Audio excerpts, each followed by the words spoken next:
Now, Gavin Newsom was actually interviewed last night before Trump flew in, and a reporter stuns him when she asks him, was it inappropriate in a time of crisis to be making laws trying to Trump-proof your state, and now you need Trump's help? Watch. Said that it was poor form on your part to establish a special session of the legislature before he even took office to Trump-proof the state, that sent a bad message. Well, the Trump-proof is someone else's words, not ours. I think it was rather prescient.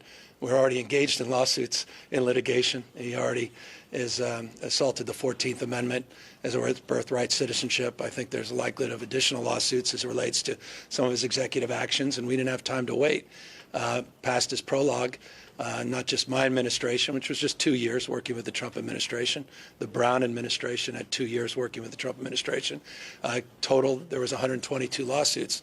We didn't initiate those lawsuits. They were in response to actions by the Trump administration. I thought it was important that we prepare for that, and I think by definition that preparedness has put us in a position where we can quickly move with the Department of Justice to assert ourselves against the backdrop of an assault on a lot of hard-earned progress here that goes back to Ronald Reagan.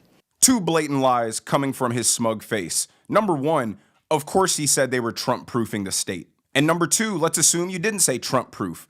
What would you call it where you're raising $50 million for the purpose of fighting every single thing Trump does? That's why, if I'm being honest, if the Democrats really want a chance of relating to real people going forward, they need to ditch the idea of using these California and New York elite Democrats and pick somebody from the center of the country who actually speaks like a human. All Gavin Newsom is some more of that Kamala. Let me just say a whole bunch of words. It doesn't matter if they lead to nowhere. It doesn't matter if they fall all over themselves. Just listen to my words as I hypnotize you and confuse you, and hopefully you forgot the question you asked. Now, another reporter asks Gavin Newsom if he's willing to comply with some requests if Trump asks for him, and his answer is, as you'd expect. Watch. What about some of the concerns about the president saying that there should be limits on the funding for California unless the state does some sort of water? Well, it's the some sort of that is confusing to not just you, but to every expert and everyone that's tried to review it. The State Water Project has nothing to do with the fires here, nothing, period, full stop. It's not he said, she said. This is not just an assertion. It's a foundational fact.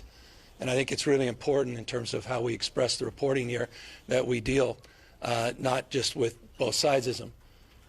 The State Water Project has nothing to do with water supply as it relates to water suppression for municipal systems.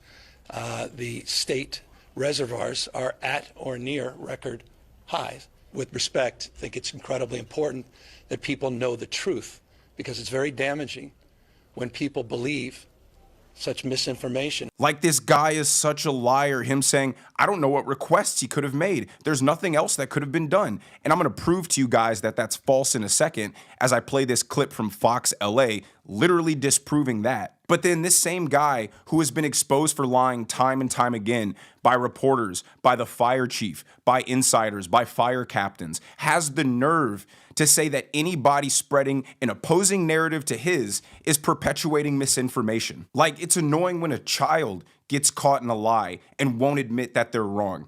It's even more annoying when the governor of California is doing the same thing. Like, it's convenient for him to say that all the state reservoirs are full, but neglecting that they haven't built any more, even though they've raised $12 billion for it 10 years ago. And it's convenient to leave out that while the state reservoirs were full, a 114 million gallon reservoir in the Palisades right next to the fire was bone dry. So it's like you just can't even believe a word that comes out of this guy's mouth.